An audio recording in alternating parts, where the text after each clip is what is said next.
प्रिय छात्र एवं छात्रों, आज मैं आपके सम्मुख पुनः उपस्थित होकर के आगे की क्लास को आपको समझाने का प्रयास करेंगे।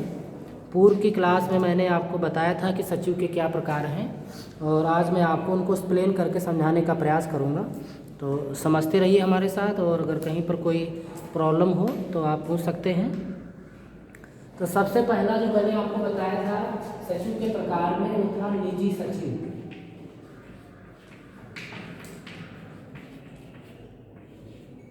निजी सचिव के बारे में आप सबको पता होगा कि जैसे कि इसका नाम है निजी, है ना।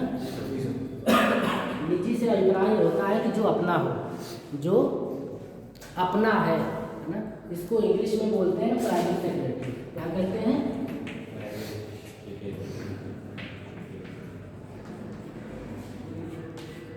प्राइवेट सेक्रेटरी के नाम से इसको जानते हैं।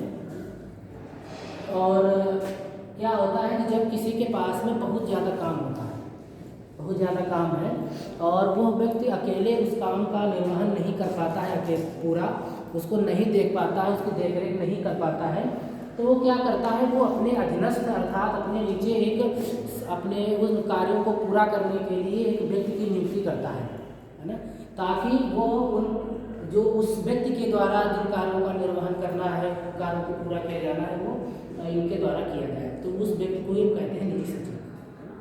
अब निजी सचिव जब आप अपने अंडर में रख लेंगे तो जितने सारे काम आपके होंगे, है ना, वो आपको याद भी दिलाएगा कि क्या काम करना है, आज का क्या काम है, किससे मिलना है, मीटिंग किस टाइम है, पत्र व्यवहार भेजना है, पत्र प्राप्त करना है, कोई आगंतुक आया है उससे मिलना है, वो सारे काम आपका जो निजी सचिव है वो आपका करेगा। तो निजी सचिव समझ में आया? तो कौन कौन से काम करेंगे? चाहे पत्र भेजना, कहने से अभिप्राय है पत्र व्यवहार। पत्र व्यवहार के बारे में मैंने आपको बताया था, पत्र को प्राप्त करना, पत्र को भेजना पत्र व्यवहार कहलाता है। मीटिंग की जानकारी, मीटिंग की जानकारी से अभिप्राय ये है कि अगर उस अधिकारी की मीटिंग है तो वो रिमाइंड कराएगा कि कितने बजे से मीटिंग है। कोई अगर आगंतुक आया है, आगंतुक से मिलना, है ना, और उसकी भेंट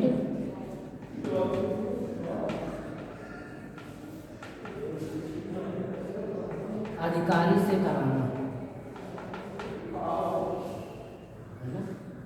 सबसे पहले तो वही मिलेगा, पूछेगा, अगर आज समय है तो आज मिलने के लिए बोलेगा, नहीं तो वो टाइम दे देगा कि आप इस दिन आप आकर के मिल सकते हैं, और वो किस संदर्भ में बात करना चाहता है वो उसे लिखवा लेगा, पूरा फॉर्म पे साइन होगा, और उसके बारे में वो अपने अधिकारी को भी सूचित करेगा कि इस समय सर आपसे एक पर्सन मिलने के लिए आएगा और इस संदर्भ में बात करेगा।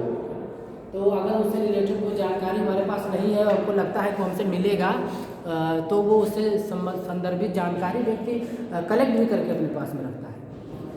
तो और उसके पश्चात वो अधिकारी की भेंट मतलब मुलाकात कराना, भेंट देना नहीं है ना, बलि देने वाला मुलाकात कराना, ये काम करना।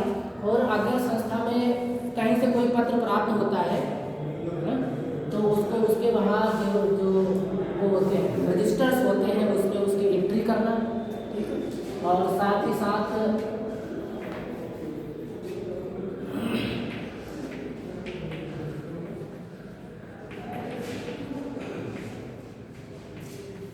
टेलीफोन पर जानकारी देना। जितने भी संदर्भित फोन आते हैं उस कार्यालय में, वो भी, ये तो हमने कुछ आपको चुनिंदा कार्य बताए हैं। जितने भी वो सहायक के कार्य हैं जो वो नहीं कर पा रहा है, वो सभी महोदय के द्वारा जाते हैं, क्योंकि इसको कहते हैं प्राइवेट सेक्रेटरी कहते हैं, प्राइवेट सचिव कहते हैं, निजी सचिव कहते हैं, व्यक्तिगत सहायक भी कहते हैं। जो पर्सनल काम करने के लिए रखे जाते हैं वो हमारे व्यक्तिगत सहायक भी कहलाते हैं, पर्सनल असिस्टेंट जिसको बोलते हैं। ये काम होता है निजी सचिव का। और इसके पश्चात नेक्स्ट है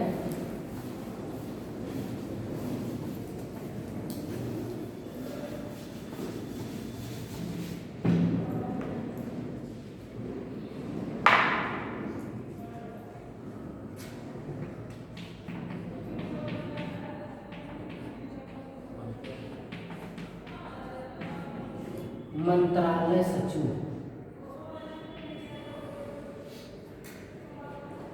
मंत्रालय आप अच्छी तरीके से जानते होंगे, है ना। मंत्रालय कौन कौन से होते हैं मंत्रालय? जैसे वित्त मंत्रालय, नाम सुना होगा आप सभी ने।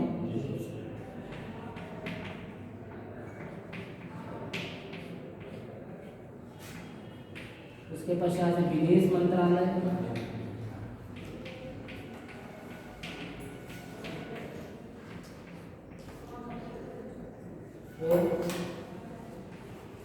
गृह मंत्रालय, और भी कोई मंत्रालय होता है?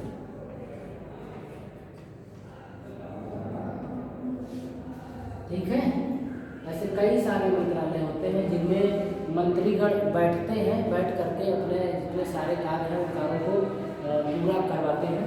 तो ये जो मंत्रालय है, मंत्रालय क्या होता है? जो एक लोकतांत्रिक संरचना होती है ना, जो लोकतंत्र है उसको चलाने के लिए अधिकारी कर्मचारी लोग यहाँ पर बैठते हैं, यहाँ पर बैठते हैं। तो इन मंत्रालय के कार्यों को सुचारू रूप से संपादित करने के लिए, मंत्रालय के कार्यों को सुचारू रूप से संपादित करने के लिए जो सचिव कार्य करता है, जो वहाँ पर सचिव कार्य करता है, कार्यकर्ता मैं बोल रहा हूँ, कार्यकर्ता नहीं बोल रहा।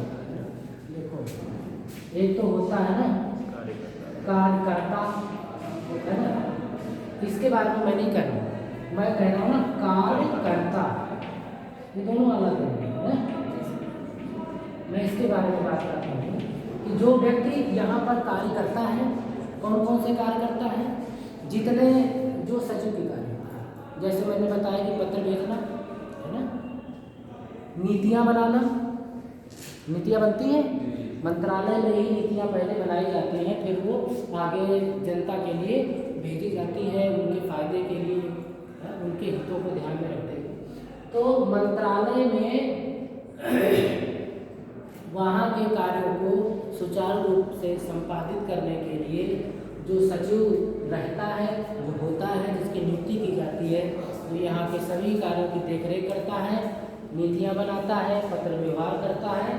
उस व्यक्ति को क्या नाम कहते हैं? मंत्रालय सचिव कहते हैं। ठीक है ना। मंत्रालय आपको पता होगा। वित्त मंत्री कौन है? वेरी गुड, निर्मला सीतारमन वित्त मंत्री हैं। और गृह मंत्री? रक्षा मंत्री?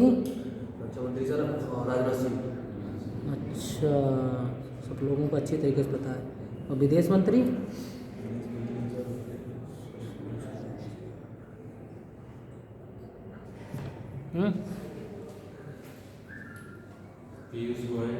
विदेश मंत्री कौन सा है? एस जयशंकर। ऐसे कुछ नाम है, मैं कह नहीं सकता कौन चीज़ लगता है ये है ना। तो थोड़ा सा संपर्क में रहा करो, थोड़ा सा थोड़ा बहुत पता होना जरूरी है। ये नहीं कि ये कोई ऐसा चीज़ नहीं आनी चाहिए, तो सबको आनी चाहिए, है ना। तो नेक्स्ट है आपका कंपनी सचिव। हम जिस देश में रहते हैं वहाँ की जो अर्थव्यवस्था है, वहाँ का जो लोकतांत्रिक संरचना है, उसके बारे में जानकारी होनी चाहिए। इसको कहते हैं ना करंट अफेयर्स। तो थोड़ा सा संपर्क में रहो, वो चीज़ जागृत करो। आपको पता है कौन सा एग्जाम आगे देना पड़ जाएगा भविष्य में, तो इसके लिए तैयार हो हमेशा। तो कंपनी सचिव क्या है? अब इसको अगर जैसे आप देखते हैं तो ये दो शब्द हैं इसमें, कंपनी सचिव। वह व्यक्ति जो कंपनी में सचिव के रूप में कार्य करता है, कंपनी सचिव कहलाता है ना। ये कहाँ काम करता है? कंपनी में। कंपनी के प्रकार आपको पता है ना। एक तो होती है पब्लिक कंपनी,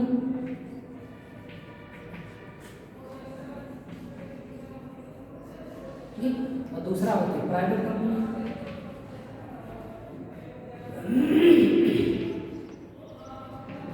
पब्लिक और प्राइवेट कंपनी है ना। सार्वजनिक कंपनी और निजी कंपनी, ये जो कंपनियां होती हैं, इनमें इन कार्यों को करने के लिए जो व्यक्ति नियुक्त किया जाता है ना, उसको हम कहते हैं कंपनी सचिव। कंपनी सचिव क्या करता है? निजी सचिव से बहुत ऊपर का पद होता है। और हमने शायद आपको बताया भी था किसी भी कंपनी में सबसे पहला जो पद होता है, जो ताकतवर जिसको हम कहते हैं, जिसके पास सभी शक्तियाँ होती हैं, पहला पद होता है संचालक, है ना। उसके पश्चात महाप्रबंधक,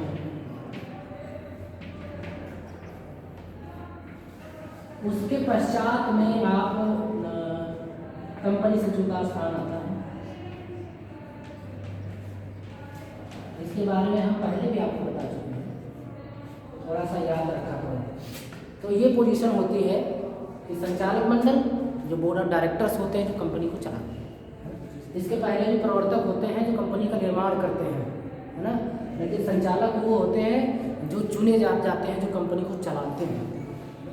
फिर महाप्रबंधक इनके नीचे होते हैं, जनरल मैनेजर्स जो कहे जाते हैं, GM जिसको बोलते हैं, बड़ा ऊंचा ओहदा होता है। उसके पश्चात में ये कंपनी सचिव होता है। कंपनी सचिव संस्था में जितने भी लीगल कार्य होते हैं, वैधानिक कार्य होते हैं, न्यायालय संबंधी न्यायिक कार्य होते हैं, है ना, वो सब इसके अंडर में आते हैं। सभी, क्योंकि कंपनी का निर्माण कैसे होगा, कौन से नियम होगा, इनकम टैक्स कैसा पे किया जाएगा, कौन से सेक्शन में आएगा, और ये सभी जानकारी, लीगल जानकारियाँ सब इसके अंदर में आती हैं। ये मतलब पूरी कंपनी को होल्ड करता है, पूरी कंपनी देखता है ना। क्योंकि ये सब अधिकारी हैं, अधिकारी ये भी एक होता है, अधिकारी होता है, लेकिन ये सब इनके नीचे आते हैं। ये क्या करता है, ये आप कह सकते हैं कि यह संचालकों और जो कर्मचारी होते हैं, संचालक और कर्मचारियों के मध्य में एक कड़ी के रूप में कार्य करता है। ठीक है, ये आप कह सकते हैं यह कंपनी और जितने अंशधारी और शेयरधारी होते हैं उनके मध्य में कड़ी का काम करता है। शेयर किस तरीके से किसको शेयर अलॉट करना है, शेयर का आवंटन करना है, शेयर का लाभांश बांटना है, वो सभी काम कंपनी से चुका होता है। पत्र व्यवहार करना है, लीगल कार्रवाइयाँ, जितनी भी संस्था में लीगल कार्रवाइयाँ होगी, कंपनी का टैक्स कब पे करना है, कैसे पे करना है, इनकम टैक्स कितना जाना है, मतलब बैलेंस शीट ऑडिट करवाना है, वो सब पूरी जिम्मेदारी किसकी होती है, सब इसकी पूरी जिम्मेदारी। क्योंकि ये ज्ञाता होता है किसका, हमने बताया था आपको, ये सचिव होता है, ये ज्ञाता होता है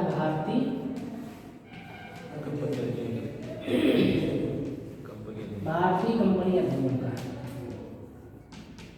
अब भारतीय कंपनी अधिनियम क्या है, इसके बारे में भी मैंने आपको बताया था, थोड़ा बहुत ज्ञात हो कि जैसे कि हमारा संविधान है, जिसको हम क्या कहते हैं, भारतीय संविधान है हमारा। संविधान क्या है, पूरा कानून उसमें लिखी हुई है, सभी धाराएं, सेक्शन, अनुच्छेद सब विभाजित किए हुए, जिसके अंतर्गत हम सब, हमारे यहाँ की जो व्यवस्था है वो चलती है ना। संविधान के बाहर कोई भी काम नहीं करता, जो काम करता है उसके लिए क्या है, वो कोर्ट बैठा हुआ है उसको पनिशमेंट देने के लिए, है ना। वैसे ही कंपनियां कैसे काम करेंगी, कंपनी कैसे काम करेगी, कैसे रन करेगी, उनके लिए नियम कानून क्या बनाए गए हैं, वो सब यहाँ लिखे हैं भारतीय कंपनी अधिनियम में। अर्थात ये कंपनी का कानून है, कंपनी कैसे चलेगी, तो वो इसका ज्ञाता होता है कंपनी सचिव। इसको सारी जानकारी होती है क्योंकि ये उसमें पढ़ करके आया है ना, इसको ज्ञान है, इसने शिक्षा हासिल की है, ये सदस्य रहा है, जानकारी इसको है सभी, इसीलिए इसको पूरी जिम्मेदारी दी जाती है। कंपनी का जब निर्माण होता है तभी से इसका काम शुरू हो जाता है।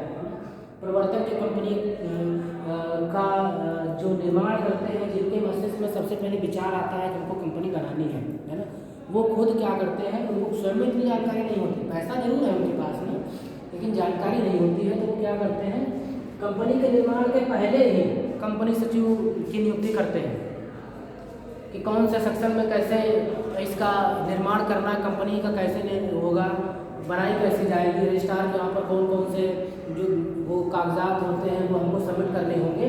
उसके अंतर्गत सबसे जो अहम होते हैं वो पार्षद सीमा नियम और पार्षद अंतर नियम।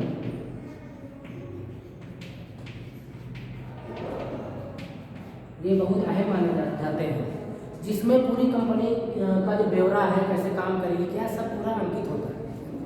तो इन सब के लिए ऐसे आम नागरिक को तो पता नहीं होता है ना, तो ये कंपनी से जो पूरी जानकारी होती है, तो पूरे दस्तावेज तैयार करता है, रजिस्ट्रार के ऑफिस में लेके जाएगा, फिर वहाँ पर पूरा उसका कंपनी के निर्माण की जो कार्रवाई है वो पूरी की जाए। तो कंपनी सचिव जो है इसकी बहुत बड़ी भूमिका होती है कंपनी में, इसलिए इसकी नियुक्ति की जाती है। तो कंपनी सचिव के बारे में समझ में आया। तो ये पत्र व्यवहार से लेकर के अंशधारी ऋणधारी जितने होते हैं उन सब के मध्य में कड़ी के रूप में काम करता है। संचालकों और जो कंपनी सचिव जो कर्मचारी हैं, संचालक और जो कर्मचारी हैं उनके मध्य में भी कड़ी के रूप में कार्य करता है ना। क्यों काम करता है? क्योंकि जो यहाँ कर्मचारी है वो डायरेक्ट यहाँ नहीं जाता, सबसे पहले यहाँ जाता है और ये क्या करते हैं, जो पॉलिसीज बनाते हैं या कोई जानकारी उनको चाहिए होती है तो यहाँ से मिलती है ना, क्योंकि इनके पास में इतना ज़्यादा काम होता है कि वो कंपनी को ज़्यादा समय नहीं दे पाते हैं, बहुत सारे काम और होते हैं। तो कंपनी की जिम्मेदारी सचिव की है कि आप देखो देखभाल करो। अगर उनको कोई डिसीजन लेना है तो वो सचिव से पूछते हैं हाँ इसमें क्या होना चाहिए, तो वो राय देता है, लीगल जानकारी देता है, फैक्चुअल जानकारी देता है। और यहाँ जो राय डिसीजन लिया गया वो क्या करता है, कंपनी सचिव पालन करवाता है नीचे कर्मचारी। तो ये सबके मध्य में कड़ी के रूप में काम करता है, लिंक के रूप में काम करता है। समझ में आ रहा है? तो जितने पत्र व्यवहार भी होने हैं वो सभी कंपनी सचिव के द्वारा कंपनी में किए जाएंगे। ठीक है। तो ये जो शब्द है कंपनी सचिव, डीजी सचिव, ये सब जब आप जानोगे ना तो आपको थोड़ा सा जिज्ञासा अपने अंदर होगी कि मैं भी इसकी जो काबिलियत है वो हासिल करूं और कंपनी सचिव बनूं। इसकी योग्यताओं के बारे में मैं अभी चर्चा करूंगा, बताऊंगा कि कौन कौन सी योग्यताएं होनी चाहिए। तो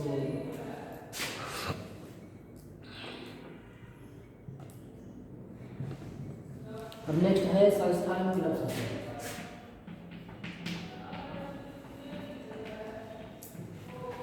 संस्था एवं, किसी को कोई दिक्कत तो नहीं समझ में आ रहा है? संस्था एवं क्लब सचिव, किसी भी संस्था में और क्लब में कार्य करने वाले सचिव को हम संस्था एवं क्लब सचिव कहते हैं। अब कैसी देखते हैं कि आज के समाज में बहुत सारी ऐसी हैं जो धार्मिक संस्थाएं चल रही हैं, है ना। धार्मिक संस्थाएं होती हैं, शैक्षिक संस्थाएं होती हैं,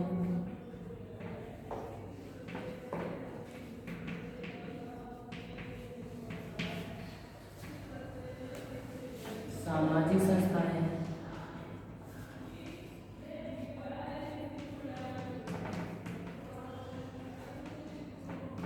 अभी आपको याद आएगा कि वो संस्थाएं कौन कौन सी हैं। बहुत लोग क्या करते हैं, सोसाइटी बनाते हैं, 5 लोग 6 लोग मिल करके सोसाइटी बना लेते हैं। उसमें किसी को सचिव का पद मिलता है, किसी को अध्यक्ष का पद मिलता है, किसी को उपाध्यक्ष का पद मिलता है, कोई संचालक होता है। ऐसे मिल करके लोग क्या करते हैं कि हम जो सामाजिक काम करेंगे, है ना, सामाजिक काम करेंगे। कुछ लोग क्या करते हैं, ट्रस्ट बना लेते हैं, सोसाइटी कुछ लोग बनाते हैं, ट्रस्ट बनाते हैं। बनाने के पश्चात जो धर्म से जुड़े काम हैं, जो धर्म से जुड़े काम हैं, कि कुछ लोगों ने कहा कि नहीं मैं, जैसे कभी आप लोग वैष्णो गए, वहाँ पर देखते हो कौन सा ट्रस्ट है जो फ्री में खाना बहुत सस्ते में कराता है, तो वो क्या काम करता है, वो धार्मिक काम करता है। धर्म से जुड़े जितने हैं काम, कि हम ये कुछ व्यक्ति इकट्ठा होकर के अपना पैसा लगा करके, या जो लोग उसमें दान देना चाह रहे हैं दे करके, और हम ऐसा कुछ करें कि जो आने वाले आगंतुक हैं उनको लाभ मिल सके, वो परेशान ना हो, है ना।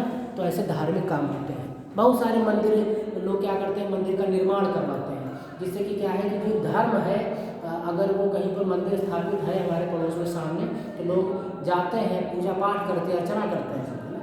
तो ऐसे मंदिर तो नहीं बनता, है ना। मंदिर एक आदमी नहीं बना, बहुत पैसा नहीं लगता है, तो भाई आपके पास सारा पैसा। तो धार्मिक संस्था तभी बनती है जब कई सारे लोग मिल करके अपनी इच्छा व्यक्त करें और उस काम को करने में अपनी सहायता प्रदान करें, है ना। उसके लिए क्या किया जाता है, सरकार के वहाँ पर जा करके रजिस्ट्रेशन करवाते हैं, रजिस्ट्रार के वहाँ पर जा करके रजिस्ट्रेशन कराना पड़ता है कि हम ये काम करना चाहते हैं, है ना। उसमें सबको अपना अपना पद की जो जिम्मेदारी है वो लेनी होती है। उसके पश्चात में उसका एक नाम होता है, एक नाम दे दिया, और उस नाम से वो संस्था चलती है और काम करती है, प्रचार प्रसार करती है धर्म का। तो ऐसी संस्थाएं आपकी धार्मिक संस्थाएं होती हैं। शैक्षिक में क्या है कि आप चाहते हो कि समाज में क्या है कि बहुत सारे ऐसा वर्ग है जिसको जानकारी नहीं है, शिक्षा की जानकारी नहीं है, बहुत सारे लोग पिछड़े वर्ग के लोग हैं, है ना। तो आप चारों कुछ लोग इकट्ठे हो जाओ, मैं ऐसी एक बनाऊँ ये, हाँ, तो उसमें जितने गरीब लोग हैं आप उनको पढ़ाओ फ्री में। तो जब आप ऐसी कल्पना करते हो तो यदि आप रजिस्ट्रेशन करा रहे हो तो वो संस्थाएं आपकी सच्ची संस्थाएं हैं। उसमें उसका नाम जो होगा, जैसे मैंने अभी बताया कि मेमोरेंडम ऑफ एसोसिएशन, तो ये पार्षद सीमा नियम अंतर नियम, ऐसे ही उसकी बायलॉज बनाई जाती है, एक पुस्तिका होती है पूरी नियम की कि हम क्या क्या काम करेंगे, और वो वहाँ पर दाखिल करना पड़ता है ऑफिस में। ठीक है, कौन से ऑफिस में? रजिस्ट्रार के, है ना। वहाँ पर वो देखते हैं, वहाँ पर बाकायदा अंगूठा थंब फोटो सब आपके लिए, है ना। फिर एक खाता खुलता है आपका, खाता खुलने के पश्चात में फिर उसमें आप पैसा अपना सभी लोग जमा करते हो, फिर उसमें पैसा निकाल करके ऑफिस खोलते हैं। फिर धर्म का प्रचार या फिर जैसे ये स्थान है बाकायदा, अगर आप पढ़ाना चाह रहे हो तो कौन सी पढ़ाई, कंप्यूटर सिखाना चाहते हो तो वो सब बाकायदा उसमें लिखा होता है। लोग जा करके गांव में जा करके प्रचार प्रसार करते हैं, ये पढ़िए फ्री में है इतने दिन के लिए। तो ऐसी जो कोई है तो वहाँ पर हम कर सकते हैं। ऐसे ही सामाजिक में क्या है कि आपने देखा कि बहुत सारे ऐसे गरीब लोग हैं ना, जो बहुत ही ज़्यादा गरीब है, आप उनके लिए कुछ करना चाह रहे हैं। बहुत अपंग लोग हैं, विकलांग लोग होते हैं, है ना, आप उनके लिए कुछ करना चाह रहे हैं। तो ऐसी जो ये सामाजिक है उनके लिए अगर यदि आपको कुछ करना है तो उसमें जो सचिव कार्य करेगा, है ना, सचिव का कार्य वही रहेगा जो हमेशा सभी में रहता है, पत्र व्यवहार करना है, लिखा पढ़ी का काम करना है, फाइलिंग करनी है। तो उसकी जो देख रेख करता है वो करेगा सचिव आपका। तो संस्थाएं जो ऐसी होंगी वो सभी संस्थाएं आपकी संस्था एवं क्लब सचिव के माध्यम से देखी जाती हैं। क्लब में जैसे यहाँ पर लायंस क्लब चलता है सहारनपुर में, लायंस क्लब चलता है। बहुत सारे ऐसा होता है कि बच्चों को पढ़ाना चाह रहे हैं लेकिन उनके पास में क्या है ना, बच्चा की जो बौद्धिक क्षमता है वो तो बहुत बढ़िया है लेकिन उनके पास में पैसा नहीं है। तो क्लब वाले क्या करते हैं, एक परीक्षा ले लेते हैं, छोटी सी इजी सी परीक्षा, या उसमें उन्होंने क्या कह दिया कि स्कॉलरशिप आपको मिलेगा। प्रारंभ के जो 30 बच्चे हैं उनको स्कॉलरशिप अच्छी मिलेगी, और उसमें योग्यता होती है। जैसे भाई CBSE बोर्ड वाले बच्चे हैं वो अप्लाई नहीं कर सकते क्योंकि वो भाई पढ़े लिखे उनके माँ बाप होते हैं, तो पैसा लगाते हैं, बड़े बड़े स्कूल में पढ़ते हैं, तो वो तो एग्जाम तो तुरंत क्लियर कर लेंगे। तो वहाँ बाउंडेशन है कि CBSE बोर्ड वाले अलाउ नहीं है, है ना। यूपी बोर्ड वाले जो अन्य बोर्ड के हैं जो वही आप अलाउ करेंगे उसमें। तो वो लोग उसमें जीतते हैं तो उनको पैसा मिलता है, तो उसको अपनी पढ़ाई में लगा सकते हैं। ठीक है, या उनको क्या करते हैं कि उनका टाइप होता है बड़े बड़े स्कूलों में, तो वो जो मेधावी छात्र हैं उनका वो दाखिला देंगे उसमें अन्य स्कूलों में, उनको पढ़ाते हैं, उसका खर्चा स्वयं वहन करते हैं, है ना। तो ये हमारे सहारनपुर में चलता है लायंस क्लब के आप उसमें क्या करते हैं कि चैरिटेबल ट्रस्ट बनाते हैं, जिसमें लोग चैरिटी देंगे गाँव में जा करके कि हमारे यहाँ सोसाइटी है, चंदा दीजिए, हम ये करना। हॉस्पिटल लोग बनाते हैं गरीबों के लिए, इसमें निःशुल्क होता है खर्चा पानी सब कुछ। वो तभी होता है जब आपके अंदर सामाजिकता की भावना हो, आप कुछ करना चाह रहे हैं। तो यहाँ पर जो सचिव कार्य करते हैं उनको हम संस्था या क्लब सचिव कहते हैं, क्योंकि ये रजिस्टर्ड। जी मैडम, ये सोसाइटीज़ हैं हमारी छोटी छोटी, जिसमें लोग इनके अंतर्गत छोटा छोटा पैसा थोड़ा थोड़ा कलेक्ट करके सामाजिक काम करना चाह रहे हैं। ठीक है, तो इसीलिए इनको नाम दिया गया है संस्थान क्लब सचिव। यदि आप लोग भी आगे चल करके कुछ करना चाहते हैं समाज के लिए, देश के लिए अपने, तो आप छोटी सोसाइटी बना सकते हैं। जिस स्तर का काम करना चाहें उस बायलॉज में आपको पूरा डिफाइन करना पड़ता है कि किसका क्या काम रहेगा, फिर आप वैसे सामाजिक काम को कर सकते हैं। कोई उसमें सचिव बनेगा, कोई उपाध्यक्ष बनेगा, कोई अध्यक्ष बनेगा, है ना, कोई संचालक बनेगा, कोई और जो सदस्य लोग हैं उसमें जुड़ना चाहते हैं उनको सदस्य के रूप में आप जोड़ेंगे। ऐसे बहुत सारे काम उसमें होते हैं, है ना। तो समझ गए।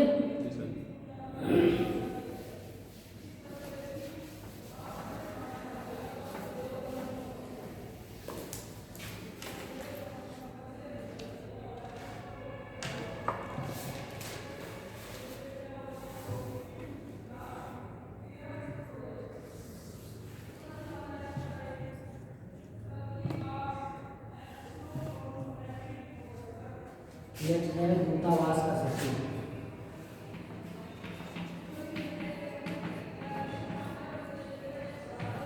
दूतावास का सचिव और दूतावास सचिव दोनों एक ही बात है ना। दूतावास के बारे में मैंने आपको बताया था, है ना। अन्य देश में यदि कोई देश चाहता है कि मेरा किसी दूसरे देश से अच्छे संबंध हों, है ना, अच्छे आर्थिक संबंध रहें, आर्थिक राजनीतिक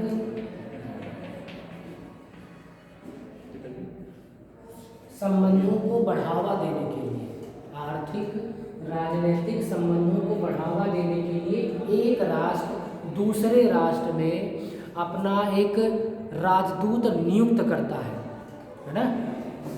और वह उस राजदूत जो होगा उसके अंडर में एक सचिव काम करता है, उसको कहते हैं दूतावास का सचिव। और वो राजदूत जहाँ पर रहता है, जो उसका ऑफिस होता है, उसको कहते हैं दूतावास, उसको कहते हैं दूतावास। ठीक है। जैसे आपने क्या किया,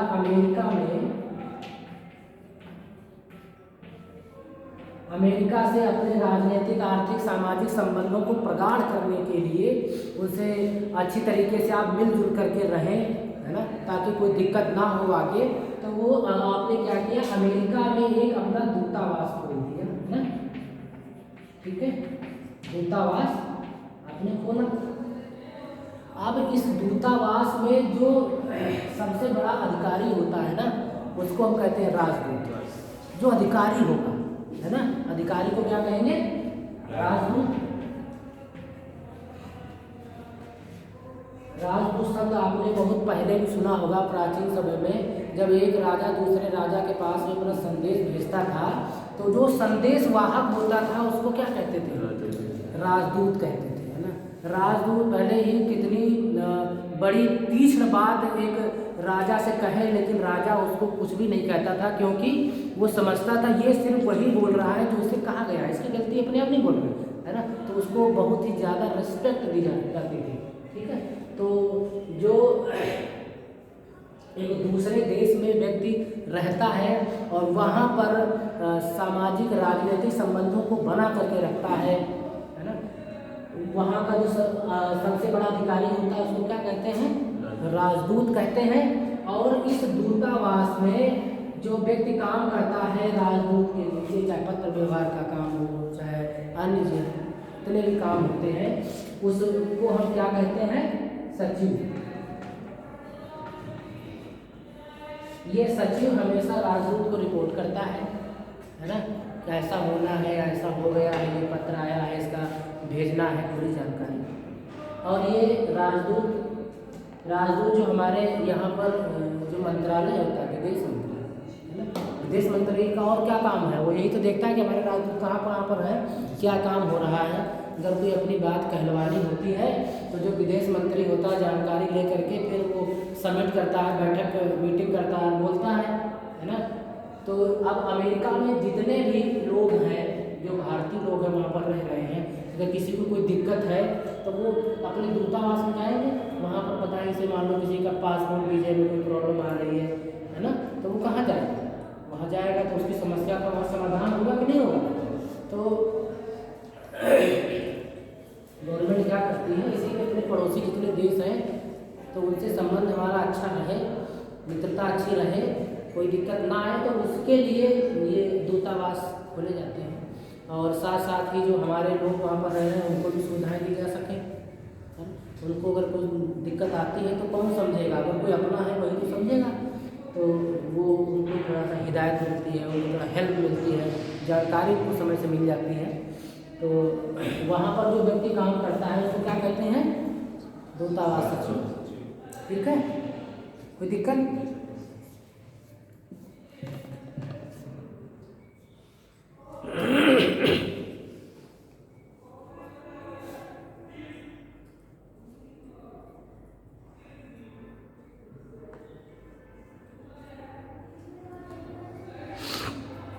नेक्स्ट है स्थानीय संस्थाओं का सचिव।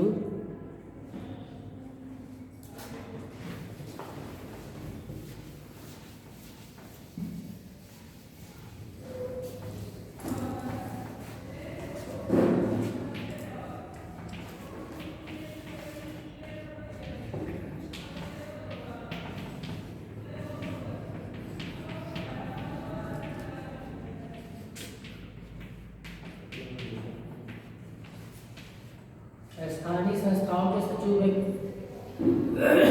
कौन कौन से आते हैं, जैसे नगर निगम,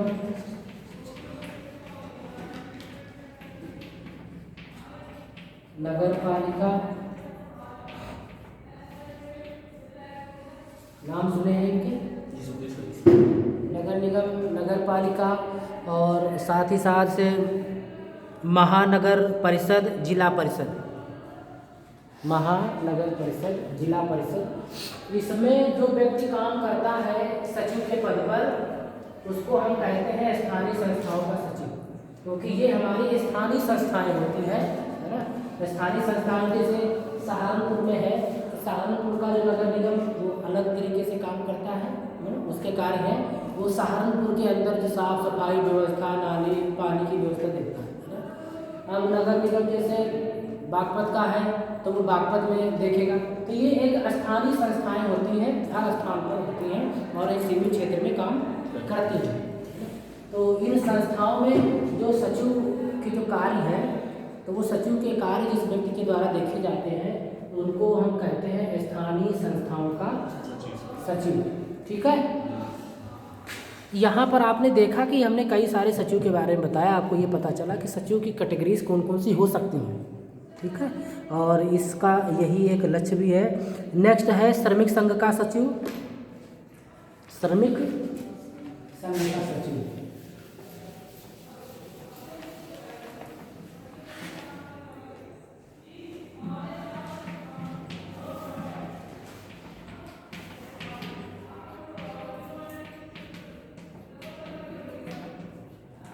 श्रमिक संघ का सचिव कौन होता है?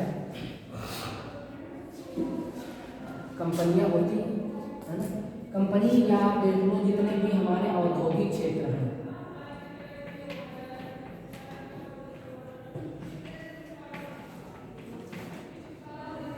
औद्योगिक क्षेत्र में हमारी सारी कंपनियां आती हैं। औद्योगिक क्षेत्र में जो श्रमिक होते हैं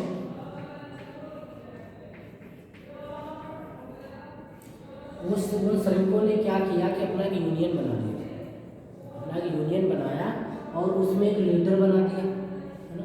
मतलब एक संस्था से रजिस्टर्ड हो जाती है ना। किसी कंपनी में जो बड़ी बड़ी कंपनियां होती हैं, जब उसमें श्रमिक होते हैं अच्छे से ज़्यादा से, तो उसमें जो अधिकारी वर्ग है वो श्रमिकों का शोषण ना करने पाए, वो श्रमिकों का शोषण ना करने पाए और उन पर कोई ज़्यादा काम ना हो, उनका पैसा समय से मिले, उनमें ज़्यादा कोई कटौती ना करे, बढ़ो जो सैलरी जो बढ़ाई जाती है वो भी समय से बढ़े, बोनस टाइम से मिले, है ना। इन सब के लिए क्या किया जाता है कि यूनियन बनता है, यूनियन बनाते हैं, उसका लीडर होता है। तो जो संस्था बनाई जाती है उस संस्था में जो सचिव होता है, उसमें कई सारे लोग होते हैं, इसमें जो सचिव होता है, जो श्रमिक संघ में एक सचिव के पद पर कार्य करता है, उसको हम कहते हैं श्रमिक संघ का सचिव। समझ में आया? हमने बताया कि इसमें क्या होगा कि एक संस्था रजिस्टर्ड कराई जाएगी। क्यों कराई जाएगी? ताकि जो औद्योगिक क्षेत्र की जो कंपनियां हैं वो जो जितना श्रमिक वर्ग है उस पर ज़्यादा प्रेशर न बना सकें, ज़्यादा दबाव न दे सकें, है ना। एक्स्ट्रा बर्डन ना हो उन पर काम का, जितना उनकी समय सीमा है उसी के अंतराल में उनसे काम लिया जाए, है ना। और उनसे जो व्यवहार है वो भी उचित ढंग से हो। इसलिए क्या हुआ कि सभी ने एक अपना यूनियन बना लिया, एक रजिस्टर्ड यूनियन बना लिया। अगर ज़रूरत पड़ी तो लोग धरने पर भी बैठते हैं ताकि हमारी जो मांगे उनको माने। उसमें जो उन सबको संचालन करता है उसका जो नेता होगा यूनियन का, वो उसको संचालित करता है, जो बातें रखनी होती हैं वही रखता है कंपनियों के सामने। तो वहाँ पर जो व्यक्ति काम करता है सचिव के पद पर, उसको हम कहते हैं श्रमिक संघ का सचिव। ठीक। नेक्स्ट है आपका सहकारी समितियों का सचिव।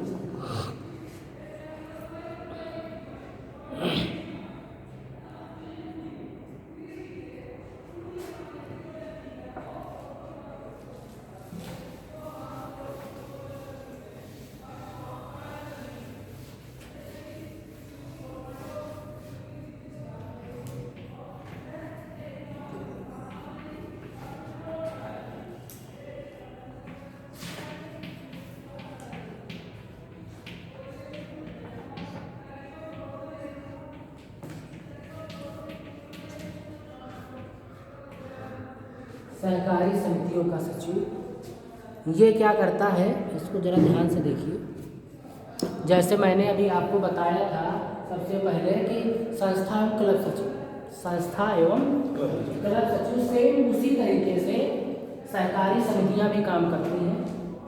आप देखते हैं कि इसमें भी आपको लगता है कि हमें समाज में कुछ करना चाहिए, समाज के लिए कुछ करना चाहिए।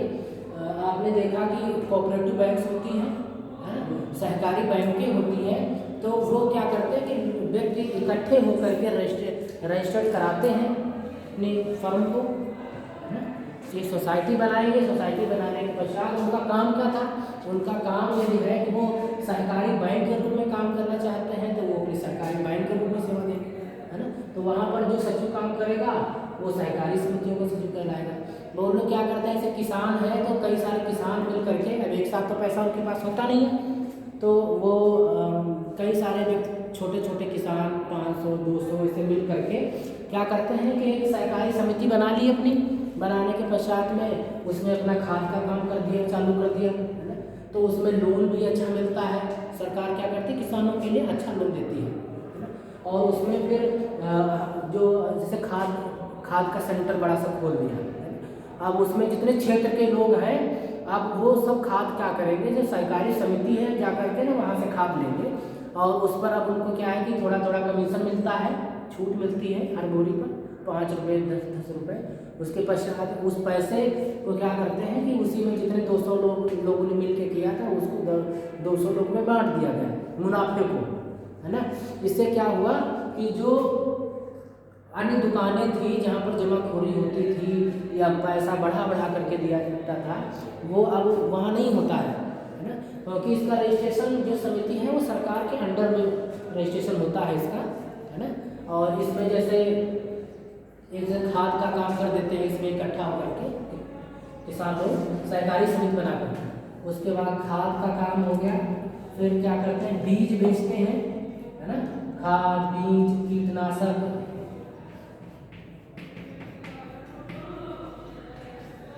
और उसके पश्चात जो कृषि के जो यंत्र हैं इनसे संबंधित समितियां बना करके किसान वर्ग के लोग हैं बेचने का काम करते हैं। लेकिन एक के बस की बात नहीं होती क्योंकि पैसा इसमें लगता है ना। तो कई सारे लोग मिलते हैं, इसमें मिल करके फिर रजिस्ट्रेशन कराते हैं और इसमें एक पद दिया जाएगा जो इसमें देखता है कार्यभार को, है ना। तो इसमें जो सचिव का पद जिसके पास मिलता है तो उसको हम कहते हैं सहकारी समितियों का। आप लोग भी कर सकते हैं ऐसे, ऑनलाइन जाइए रजिस्ट्रेशन कीजिए, कई सारे लोग मिलो, तो मेन होगा अध्यक्ष उपाध्यक्ष सचिव होते हैं, फिर सदस्य लोग हो जाएंगे, उसमें फिर मिलजुल करके पैसा लगाओ, प्रॉफिट मिलेगा, स्थान देखो, रजिस्टर्ड कराओ और उसके पश्चात में प्रॉफिट लोग कमाओ। इसमें ज़्यादा प्रॉफिट नहीं लेना चाहिए क्योंकि ये किसान वर्ग के लिए होता है थोड़ा थोड़ा, ताकि किसान के जो अन्य लोग हैं उनको भी सुविधा मिल जाए, क्षेत्र में ज़्यादा दूर न जाना पड़े लोगों को और आराम से अपना कर सकते। तो खाद बीज ये सभी काम इसमें होते हैं। बैंक के क्षेत्र में काम करना चाहते हो तो आप कोऑपरेटिव बैंक खोल सकते हो। क्वालिफिकेशन क्या होगी सर्विस बनने के लिए? क्वालिफिकेशन ऐसा कुछ नहीं है, क्वालिफिकेशन होनी चाहिए, हाई स्कूल भी है तो भी चलेगा, कोई दिक्कत नहीं है। बस ये है कि बस सचिव है तो ऐसा आगे जैसे जाना पड़ता है, बातचीत करनी पड़ती है, फाइल को ले जाना पड़ता है, देना पड़ता है, तो कोई व्यक्ति है ना थोड़ा योग्य जरूर होना चाहिए ताकि वो बात ही नहीं कर पा रहा, अपनी बात ही नहीं रख पा रहा, कागजात फॉर्म फिलअप कर रहा है, वो फॉर्म ही नहीं उसे भरा जा रहा है, दूसरे पर उसको सपोर्ट करना पड़ रहा है, तो ऐसा नहीं होना चाहिए। कंपनी से बनने के लिए वो योग्यताएं बताएंगे, अलग से टॉपिक है उसमें हम आपको बताएंगे कि उसकी क्या योग्यताएं होनी चाहिए, उसमें हम आपको समझाने का प्रयास करेंगे। तो ये जो समितियां हैं इसमें जो सचिव के रूप में जो काम करता है, इसमें चाहे पत्र व्यवहार करना हो, चाहे रिपोर्ट तैयार करनी हो, है ना, चाहे मीटिंग अरेंज करवानी हो, ये सारे काम हमारे सचिव के होते हैं इसमें, ठीक है। क्योंकि समिति जो है वो ऐसे नहीं बनती है, समिति का मतलब होता है व्यक्तियों का समूह, है ना, इकट्ठा होकर के जो काम किया जाता है वो हमारी समितियां होती हैं। नेक्स्ट है आपका महासचिव।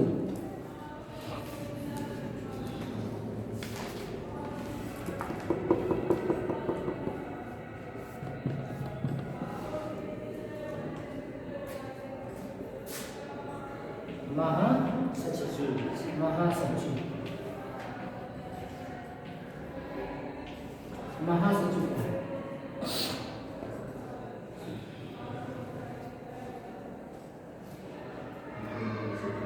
लोकसभा और राज्यसभा है ना, लोकसभा राज्यसभा सचिवालय में जितने भी वहाँ के जो प्रमुख अधिकारी होते हैं उन अधिकारियों को महासचिव कहा जाता है। लोकसभा को अगर आप कभी लाइव देखेंगे, जहाँ पर लाइव होता है, चलता है सेशन, लोग बोलते हैं, स्पीकर महोदय बैठे होते हैं, सभी नेतागण संसद महोदय होते हैं, उनसे बातचीत करते हैं, अपना अभिवादन देते हैं।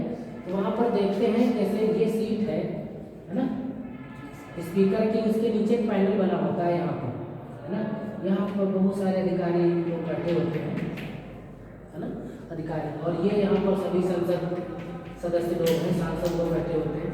तो इस पैनल में जो वहाँ की कार्रवाइयों को करने में मदद करते हैं, वहाँ की जो कार्रवाई हो रही है, आयोजन जो हो रहा है उसका, तो वहाँ के जो सारे अधिकारी, प्रमुख अधिकारी वर्ग जो बैठे हुए हैं, उन सभी को हम कहते हैं महासचिव। ठीक है, तो ये वाला टॉपिक आपको थोड़ा सा समझ में आ गया होगा।